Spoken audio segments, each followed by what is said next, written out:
Hey guys, it's Albert coming at you with another recap of Z Nation. This time we're covering Season 2, Episode 11, titled Corporate Retreat. And I'm going to start out talking about the title because this might be my favorite title of the season. It's got, like, the whole double meaning thing, I just dig so much. Because you've got, the obvious, like, corporate retreat. Like, you've got these sort of business-type people, like, holed up in this hotel. They were gone for a corporate retreat. But the word corporate is also, derived from the same word we get corpse from. Or corporeal. So having to do with the body. And so the idea of retreating from all these corpses coming in, I don't know. I just, that in my mind was like, oh, it does double duty. It's 2 titles in one. Awesome stuff.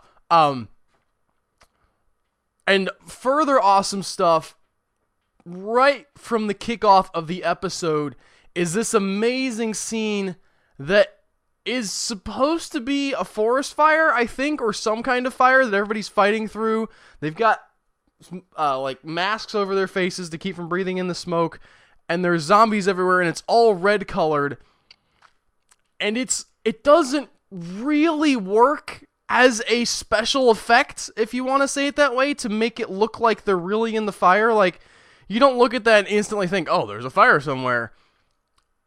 But it looks amazing as just its own thing. Like, these guys wandering through this haze of redness and all that, it's almost monochromatic. Like, you just have red and white and a few other occasional little colors from the people, but going through, and you get one of those great sort of, showing everybody in the group what they're doing, how they're fighting the zombies, how they work together, kind of driving that home again. We've seen a lot of those sort of shots throughout this season and throughout the show, but the way that this one was presented in the smoke with all of the red, I don't know, it just looked like something that you would see in the apocalypse, something beyond reality almost, where it's not like just a fire and it's not just zombies, it's like this almost hell dimension that they've found themselves in, and they're stumbling through and fighting these things that are coming out. We get burned zombies, we don't get burning zombies, unfortunately. I'm sure that wasn't in the budget,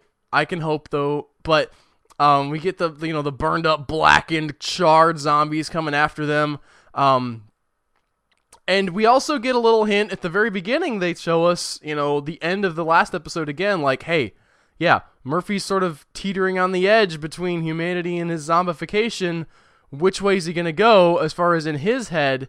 And so you see him sort of still coming to grips with that, because we find out in this episode he has the mojo. He can still do the Murphy thing and keep the zombies away, but he doesn't, he's not exercising it as much anymore. Like, when they finally get to the hotel and, Addie, forgot her name for a second there, when Addie says, hey, Murphy, can you help us out? He's like, oh, yeah, and he sort of, holds him off for a little bit, but he could have been doing that the whole time. He's really sort of drifting away from the guy who is part of the group towards the zombies. He's not necessarily helping them fight very much anymore. He's just sort of stumbling along through the wasteland, kind of headed towards California because he thinks that's what he has to do, but he doesn't really want to. But he's not going to kill them. He's just sort of, he's existing at this point. And I'm really interested in that movement for the character. But, they do make it to the hotel, and right off the bat, and this was the part of the episode I was worried about, because I saw in the previews they're showing these weird business people in the business apocalypse, in the zombie apocalypse, sort of hold up with their corporate speak and their stick that they pass around that you have to be holding to talk, and conflict resolution and all that. And I thought, is that what the focus of the episode is going to be? Because I don't know how good of an idea that is. And on its own, it's not. But as a piece of the puzzle in this episode, I think that this might have been my favorite episode this season since Mississippi. The Down the Mississippi episode was really, really good. And this one, it's so many different things kind of colliding into each other, because on the one hand, yes, there's that little bit of a... They didn't mind it as much for the comedy as I was expecting, but a little bit silly element of these people still trying to, like, live, like, corporate structure in the post-apocalyptic world when they're the only people left in this hotel, like 5 or 6 guys who've somehow been surviving all this time. And, them dealing with the new people coming in and examining the breakdown of that type of thinking in really, really stressful situations. But it also turns into another type of story, because everybody gets settled in. The group kind of finds, like they work it out. They're like, all right, you guys can come in. Don't, we won't shoot you. You won't shoot us. We'll do our whole powwow thing, and it's all going to be good. But in a little bit into the episode, Murphy gets shot, and one of the corporate guys gets shot in the heart. And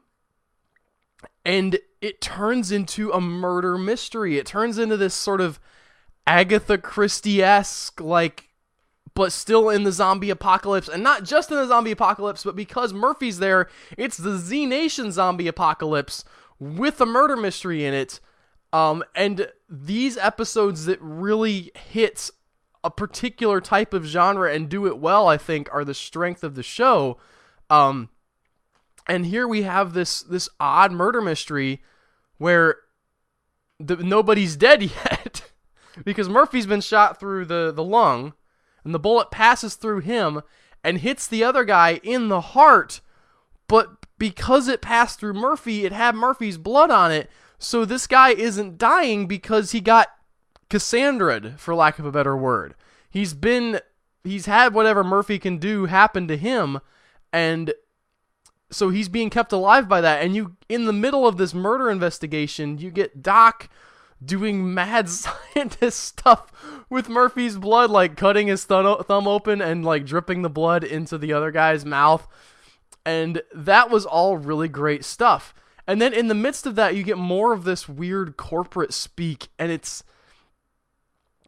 interesting because it's a contrast between the type of people who were able to be successful in the old world, in the world of civilization and business and negotiation, and the type of people who were able to be successful in this world, which are, the fighters and the killers and just the violent types of people. Like, nobody in the Z Nation crew has not killed people. Like, Zoc's probably the most pacifist. Anyway, he's the most chill dude on the group, but even he will definitely wail on some zombies and bash their braids in, and he's not afraid to go in there, with them. These guys have been holed up for 3 years now, I guess is the timeline that we're going with. Somehow they had enough food. Sometimes you just be like, okay, we'll accept that. If you analyze too much, then you start asking how these things are zombies and able to move, and we don't want to go there. If it's an interesting story, and that contrast is interesting, and we really see the different members of the group playing off of each other, because the leader of this corporate retreat, the sort of negotiator businessman guy, kind of bounces off of Warren a little bit, and then it's interesting because even they have a little bit of dissension in their ranks. After all, they have all this talk about like negotiation and talking, and everything will be better if we just figure out our differences, and yet they haven't figured out their differences. They're fractured. They're not of one mind. There's several people who want to leave the hotel and go and try to make a way in the wasteland, and everybody's like, no, we vote you down. And the charismatic leader is kind of a little bit of a power mad type. It's interesting. He gets more subtle than I was expecting him to be. That character whose name I'm forgetting, the guy who's passing around the stick, like, let's all respect each other's space and stuff. But like when he goes into sort of full blown angry mode, you really see him turn into this really not sadistic quite, but very much like he throws his power around when it benefits him. And so into this, you bring this murder mystery with all these different people and no trust and who's done it.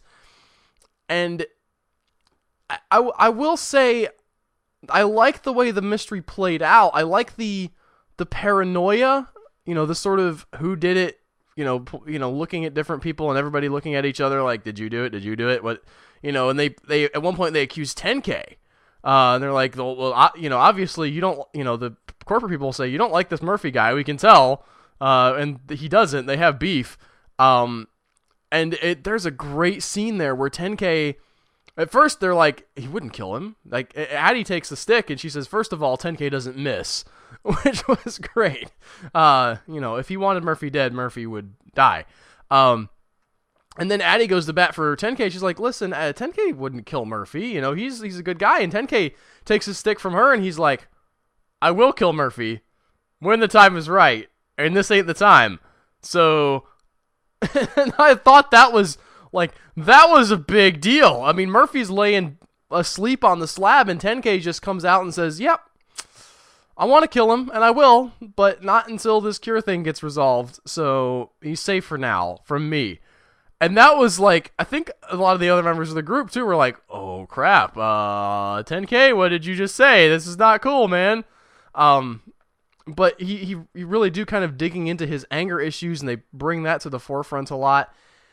Addie in this episode has a weird subplot with another character from the corporate retreat people, where there's a little bit of a love interest between her and this other girl, but not exactly. I mean, there's definitely some sparks flying there, but it's one of those things where it doesn't amount to much. And I was a little bit confused by where they wanted that subplot to go. It seemed like, I don't know, it wasn't fan servicey, because it wasn't like they were going off and like doing hot girl on girl stuff. Like, that wasn't the point of that.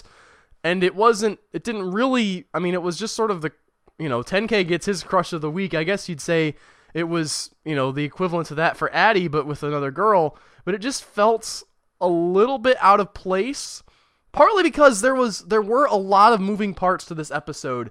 And if you wanted that quote unquote relationship to play out, you almost needed to give this episode 2 full episodes somehow, or give it a full hour, because there's a lot going on here. There's also a wing of the hotel that's closed off, because they said that the zombies basically took over that part, and so all of the rooms of the hotel, that's why you don't ever see them in a hotel room, that they're sleeping in the lobby and stuff, because the story is that all the zombies took over that wing of the hotel, and not enough gets done with that. Like, they go in there at one point and you're just like, all right, here's the wing of the hotel, and then they get out.